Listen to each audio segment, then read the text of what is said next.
Welcome to the Nevis newscast for Monday, June 19th, 2023. I am Bronte Swanston Hendrickson.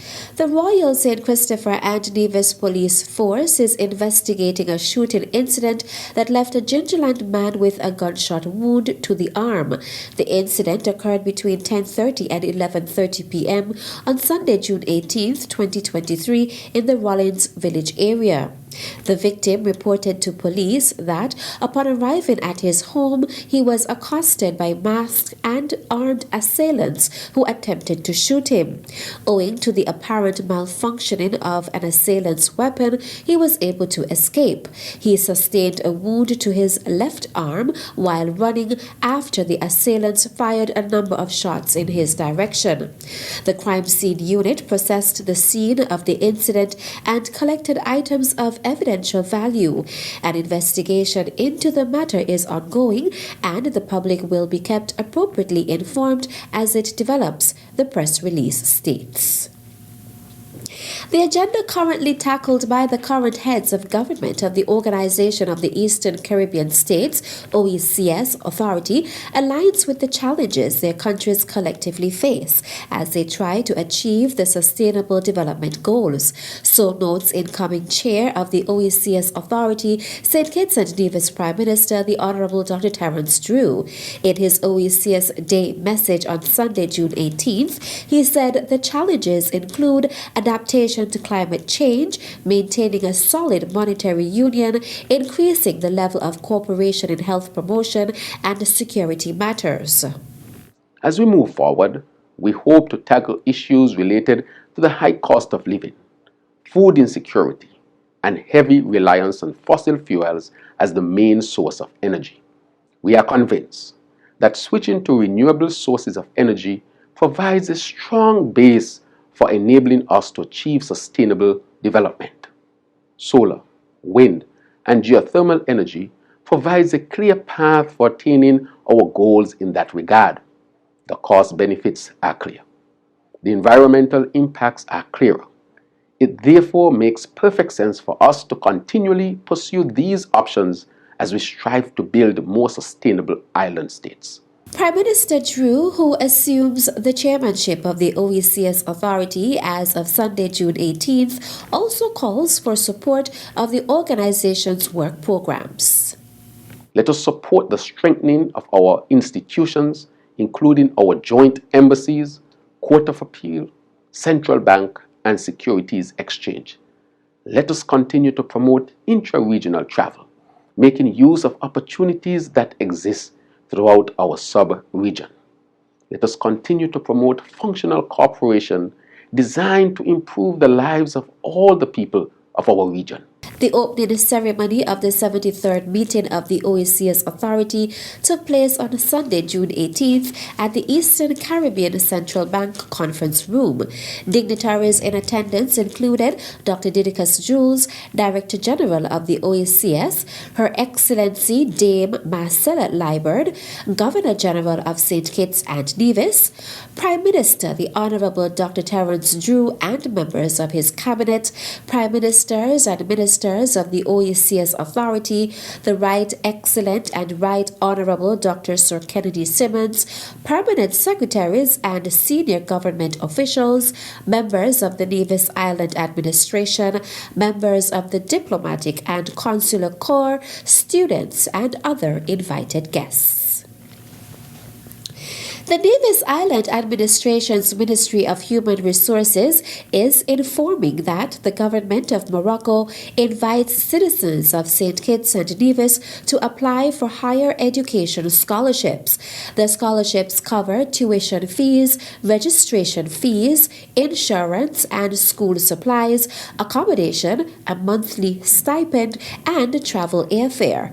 Candidates for the bachelor's degree program must be between ages 19 and 23 years and should submit 2 certified copies of their high school diploma or certificate of qualifications, 2 certified copies of high school transcript, 2 extracts of birth certificate and nationality certificate, 2 photocopies of passport, biodata page, 1 original recent police record, 2 recent passport size photos notarized, and a medical certificate issued by the Public Health Services confirming physical fitness and certifying that the candidate is vaccinated and is not affected by any contagious or acute diseases, specifically tuberculosis and COVID-19.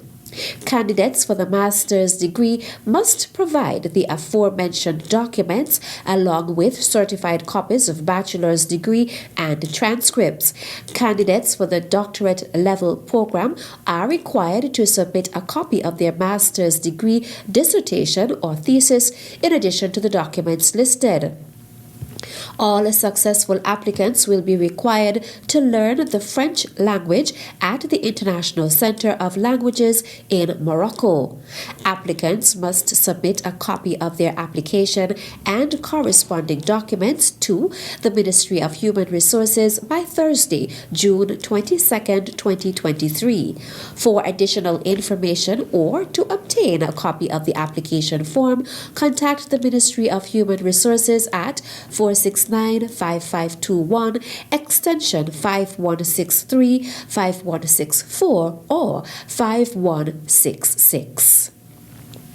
Denrick Liburd is the new chairman of the board for the St. Kitts Nevis Chamber of Industry and Commerce, Nevis Division. Liburd was elected on Thursday, April 13, 2023, by a board comprising 8 members. In an interview with the Department of Information on Tuesday, June 13th, Liburd spoke about his plans as the new chairman. My philosophy, and of course my board's philosophy, is that we should have a serious presence on the island of Nevis. We have our sister, we are part of the St. Kitts Nevis Division in St. Kitts, and so we represent the Nevis side of things over here. And our intention is to launch a campaign to attract new members, as much members as we can, so that we can, build the division. Without members, we can't really do anything, because it is the dues from membership that assist us in putting on these programs and to turn around and assist you in whatever you require to do.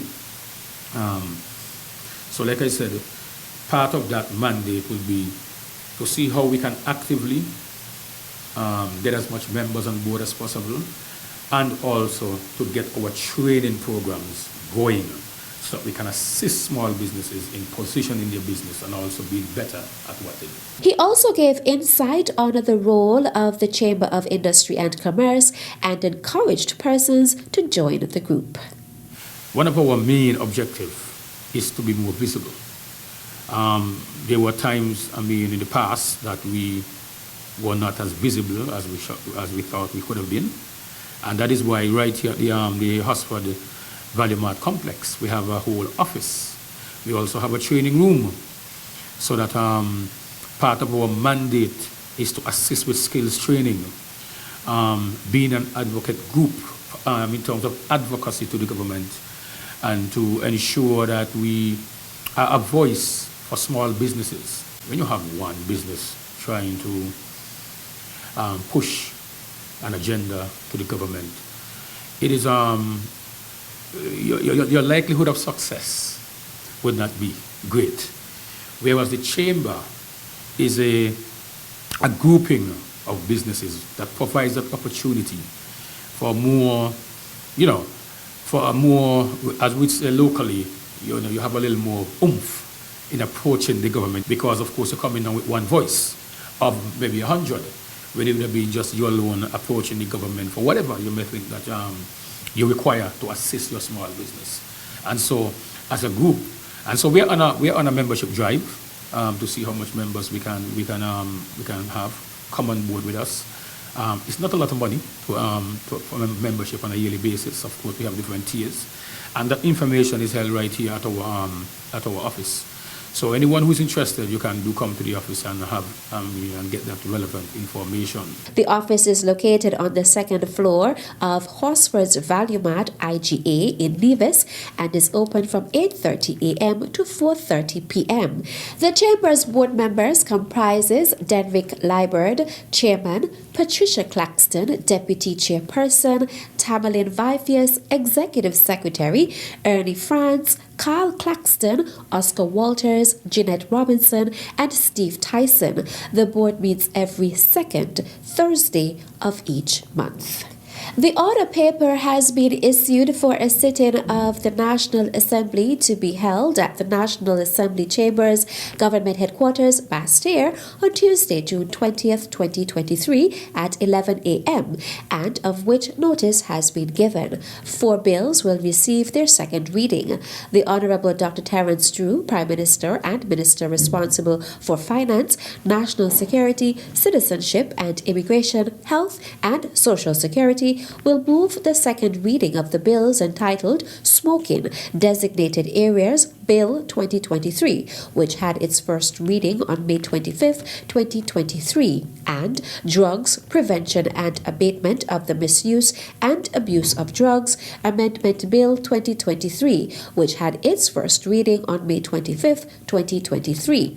Additionally, the Honorable Dr. Jeffrey Hanley, Deputy Prime Minister and Minister responsible for Education, Youth Empowerment, Social Development, Gender Affairs, Aging and Disabilities, Ecclesiastical and Faith-Based Affairs, Housing and Human Settlement, will move the second reading of the bills entitled Rastafari Rights Recognition Bill 2023, which had its first reading on May 25, 2023, and Freedom of Conscience Cannabis Bill 2023, which had its first reading on June 12, 2023.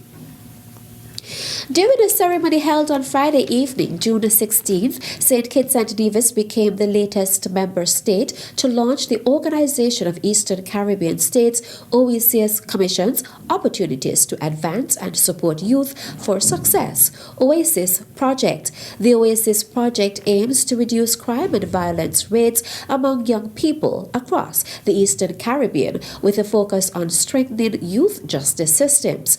It provides support in the strengthening of existing programs and invested in new ones to provide skills development, psychosocial support, and family interventions for youth in conflict with the law. This is through collaborations with government and non-government partners, civil society organizations, and the private sector.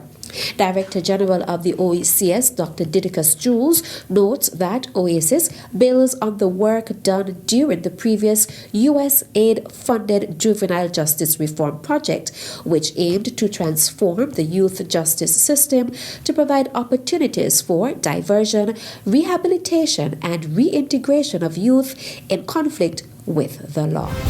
And that's it for this edition of the Nevis Newscast. On behalf of all of us here at the Department of Information, I am Bronte Swanston Hendrickson.